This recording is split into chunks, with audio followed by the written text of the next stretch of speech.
അബ്ദുല്ലാഹി ഇബ്നു ഉമർ റളിയല്ലാഹു അൻഹു, ഉമർ ഖത്താബിന്റെ മകൻ അബ്ദുല്ല, അദ്ദേഹത്തിന് മുമ്പിൽ വെച്ച് ഒരാൾ തുമ്മുകയാണ്.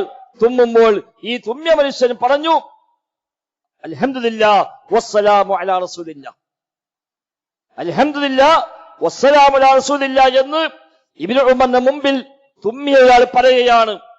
ഇത് കേൾക്കേണ്ട താമസം ഇബ്നു ഉമർ റളിയല്ലാഹു അൻഹു പറഞ്ഞു കൊടുക്കുന്നു, വലൈസ ഹകദാ അല്ലമനാ റസൂലുള്ളാഹി സ്വല്ലല്ലാഹു അലൈഹി വസല്ലം, നബി തങ്ങൾ നമ്മെ പഠിപ്പിച്ചത് ഇങ്ങനെയല്ല. തുമ്മിയാൽ അൽഹംദുലില്ലാഹ് എന്ന് പറയാം എന്നല്ലാതെ അൽഹംദുലില്ലാഹ് വസ്സലാമു അലാ റസൂലില്ലാഹ് എന്ന് പറയാൻ നബി തങ്ങൾ പഠിപ്പിച്ചിട്ടില്ല എന്ന്. കണ്ടോ, എന്താ ഒരു സലാം മാത്രമേ ഉള്ളൂ, വേറെന്താ അധികമുള്ളത്? ആ അർത്ഥത്തിൽ തെറ്റില്ല, ആശയത്തിൽ തെറ്റില്ല. നബിയോട് സലാം പറഞ്ഞു എന്ന് മാത്രമേ ഉള്ളൂ. നബിക്ക് സ്വലാത്തും സലാമും ചെല്ലാൻ അല്ലാഹു ഖുർആനിൽ പഠിപ്പിച്ചതല്ലേ? സ്വല്ലു അലൈഹി വസല്ലിമു തസ്ലീമ എന്ന ആയത്തിലൂടെ, ഹദീസുകളിലൂടെ ആ നബിക്ക് വേണ്ടി സ്വലാത്തും സലാമും ചെല്ലാൻ എത്രയാണ് പഠിപ്പിക്കപ്പെട്ടത്.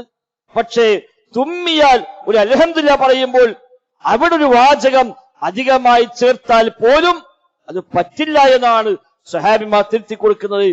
ഇബ്നു ഉമർ പറഞ്ഞു കൊടുക്കാണ്, ഇങ്ങനെയല്ല നബി തങ്ങൾ നമ്മളെ പഠിപ്പിച്ചത്. മാ ഹകദാ ഔ വലൈസ ഹകദാ അല്ലമനാ റസൂലുള്ളാഹി സ്വല്ലല്ലാഹു അലൈഹി വസല്ലം. ഇമാം തിർമിദിയും ഇമാം ഹാക്കിമും എല്ലാം ഉദ്ധരിക്കുന്ന സ്വീകാര്യോഗ്യമായ ഹദീസാണത്.